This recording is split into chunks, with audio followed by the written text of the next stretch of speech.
Hello' guys, অতিটো উৎপাত গৰম হৈছে আৰু এওঁলোকে বাট আনি আনিছে ডিব্ৰুগড় অভিমুখে যাব কাইলৈ। আজি এওঁলোকে লৈ আহিছে দেখিছেনে। ইমান গৰমতো বাট আনি খাবলগীয়া হৈছে। টাউনৰ মানুহবিলাকে ভাবে বা এনেই পায়, এদিন আগতে আনিব লগা হয়।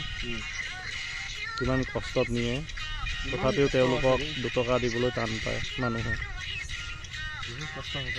যাতে সকলো মানুহে এইটো ভিডিঅ' চাই পিনে এটা কথা সদায় মনত ৰাখিব, যাতে গাঁৱৰ পৰা তেখেতলোকে বহুত কষ্ট কৰি বাঁহ নিয়ে আৰু তেখেতলোকে যেতিয়া বাঁহ ঘৰে ঘৰে দিবলৈ যাব, তেওঁলোকক চাহ পানী খুৱাবলৈ নাপাহৰিব, কাৰণ তেওঁলোকৰ মন ভাল লাগিব আৰু সহায় সহযোগ কৰিব।